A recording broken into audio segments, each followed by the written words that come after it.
Hello, beautiful. It's Joe again, and we are back to talk about Fasting Life 2022, Week 8. And this week was the return of yoga practice and more of my supplements. So, here's what we're looking at. This week, I have gotten back to yoga. I have been working on at work the new job that I started like 3 months ago. We have a pretty good break room area, and we had discussed among us bringing in some fitness accoutrement to use during downtime, break time, lunch breaks, and such. And I have taken my vibration plate down there, and I have taken my yoga mat. We had got in a one of those big squishy balls, you know the one. I forget what they're called, except it's just an exercise ball, I guess. My yoga straps, a couple of wrist weights, things like that. This week, I have been doing my yoga practice during my lunch breaks while I'm fasting and not eating, and I'm, dialing back, running down to check on the flea market every minute, and using that time for me a little bit because as per always, doing it at home doesn't work for me, so I need to do it somewhere not home. So I have been doing my yoga practice, yes, and I have been sore, especially around the shoulder area, thanks downward facing dog. I mean, I've been tightened as the days have passed. Each day I've been doing a little something more, and there's soreness everywhere else, but the shoulders are the worst, and that's all coming from downward dog. Wow. Cue not so flattering and embarrassing photos and possibly video.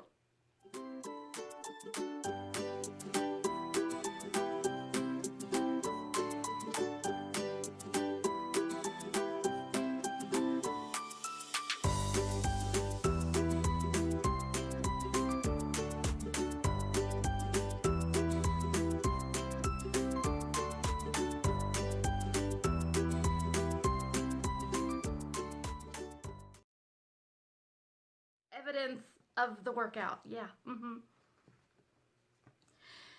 Now, in regards to fasting life, I finally got over that hungry stage and was able to get back to proper alternate day fasting.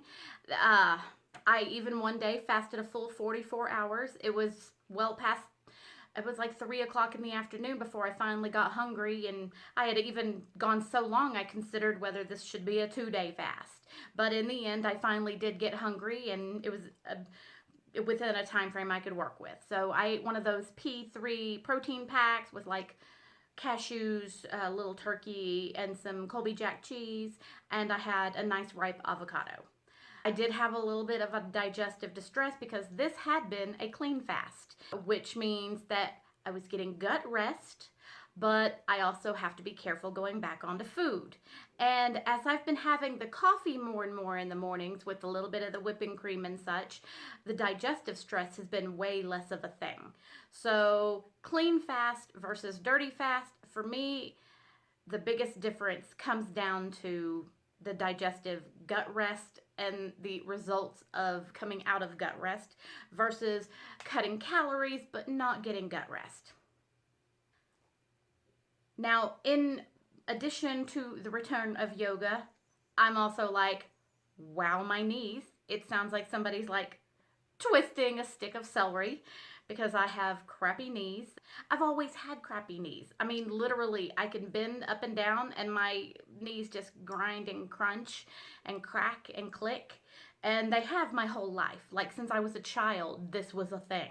But I've been taking collagen supplements for the last year or so, and it does help. But I got a little bit lazy about it, and you know how it gets. And while I didn't fall down on any of my other supplements, I did stop taking my collagen. I ordered some more of my collagen supplement. I wasn't out, so I started taking them already, but I've ordered more so that I won't run out again.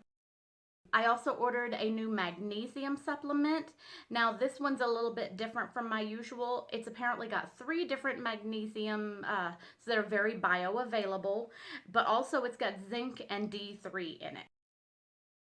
That's a very highly rated one. So that should be coming soon. And when my current bottle runs out, I'll transition to that one. Last week, I mentioned that I was thinking about getting some MCT oil to try with my coffee, which would make it a dirty fast, but still keep me in ketosis, hopefully, work with the whipping cream to make the black coffee not so black and palatable for me.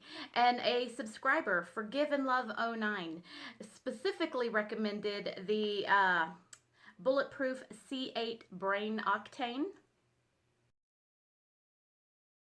So I actually ordered in a small travel size bottle to try before I committed to buying a big one. And I've had it a couple of times now, and I mean, so far, so good.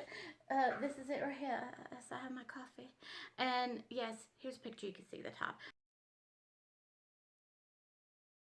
So you can see I need to stir it again. It's a little floaty, but I've got a little bit of the heavy cream in here. I have got a little dab of butter, and I have got MCT oil. And I mean, it definitely makes it tremendously more palatable and hopefully isn't ruining what I'm doing. But, you know, like we talked about last week, everybody's response to different foods can be different when it comes to a glucose response and a blood sugar response, particularly. I had discussed whether I might want to try getting a one of those meters. Now, a couple of different people definitely highly recommended the Keto Mojo, but they also talked about how expensive the strips are and that they don't even test nearly as frequently as they would have otherwise liked to because of how expensive the test strips are. Now, I actually decided when it comes down to it, the ketosis meter part of it isn't really my priority at this point. It's a curiosity, not a I need to know. So I thought about it and I'm like, what I really truly care about at this point is the blood sugar. Once again, diabetes is a thing in my family, and to the best of my knowledge, I am not diabetic, I'm not pre diabetic, but I have really zero idea how insulin resistant I might truly be. I do have a sweet tooth. It is definitely a danger. I do carry more of that pudge in my upper midriff, which is very much a risk factor danger sign for sugar. So really a glucose monitor is what I particularly want initially. I messaged a friend of mine. She has a YouTube page as well, Movies, Meals, and Me. And she knows a lot more about that for obvious diabetic reasons. And I asked her if she had a particular one that she recommended. And she actually says she has spares floating around and that she would send me one with some strips to try. So in the near future, I will hopefully be having a glucose monitor so that I can actually start testing to see if things like this coffee set me wrong or if things that somebody else might not have a blood sugar spike to affect me in a negative way, and maybe that'll help me make some different choices in my food that will help me become more fat adapted and less sugar adapted. So thanks, Tammy. I look forward to it. And I'll see you next month for our trip. Oh, and back to that, the MCT oil. I actually started with putting about half a tablespoon maybe in my coffee. I did read that you have to be careful initially, especially, and overuse of it can definitely cause digestive stress. So I only put a little bit in there, and I'm finding that there's a lot of different kinds of MCT oils. The C6 is apparently the best of the best. The C8 is very good. C10 and 12.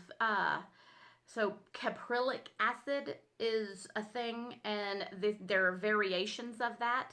And C8 is the brain octane one, so it's very good for your mental health and mental clarity, I guess. And when you're fasting and trying to stay in ketosis, that's apparently a really good thing. I've only had it 2 days, so today is my second cup of coffee with the MCT oil in it. I can say that I had my morning caffeine pill yesterday. I had the 1 cup of coffee in the morning. And then I was really okay. Not that I didn't have my 4 p.m. ready for the workday to be over, but it wasn't like brain cloud. It wasn't brain cloud. So that's a positive sign. And that is, I would say, about it this week. Now, if you have any questions, you know what to do. Like, subscribe, comment, notification bell, do all the things. And if you have any more information for me about the monitors or the MCT oils, uh, I'd love to hear it. And in the meantime, you have a great fasting day, great fasting week, and I'll catch you on the flip side.